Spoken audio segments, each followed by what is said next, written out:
Drejtuesi politik i koalicionit Euro-Atlantik Lulzim Basha bashkë me kandidatin për deputet Abbas Tafa zhvilluan një takim me banorët e Zallbastarit dhe më pas në një punisht e hekuri në zonën e Farkës në Tiranë. Basha akuzoi qeverinë për keq menaxhim të buxhetit dhe korrupsion me fondet vendase dhe të BE-s. Ai theksoi se parat nuk shkuan për ulje taksash apo rritje pagash, por për interesa klienteliste, si për marsit në Fark ku ankuan për mungesë fuqie punëtore dhe burokraci penguese.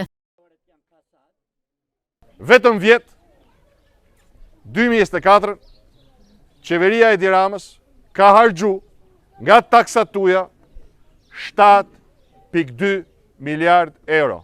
Pothuajse 2.5 herë më shumë se çarxhon qeveria e Kosovës. Lekë që i kanë nxjerrë nga taksat e shqiptarëve.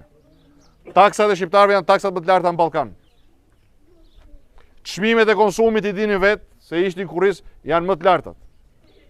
Pagat janë më të ultat. Pensionet më të ultat, të ardhurat në tërësi më të ultat. Pse? Ku shkojnë këto lekë? Miqtë e mi ju e dini ku shkojnë këto lekë.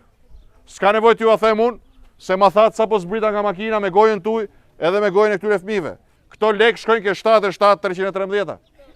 Shkojnë ke shokët e Edi Ramës, që kanë mush xhepat me taksat, me pasurit, me koncesionet, me subvencionet, nuk mjaftohen duke vjedhë subvencionet me parat e shqiptarëve, kanë vjedhë dhe subvencionet që kanë ardhur me parat e europianëve. Taksat e europianëve, që ata i paguajnë për fermerin shqiptar, i vodhën, i bën vila luksoze dhe restorante në jug të vendit Bregdet.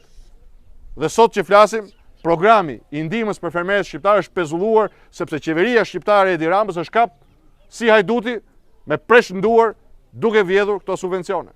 Basha theksoi se ndryshimi është i domosdoshëm dhe vetëm përmes një qeverie të ndershme mund sigurohet zhvillimi dhe mirëqenia për qytetarët.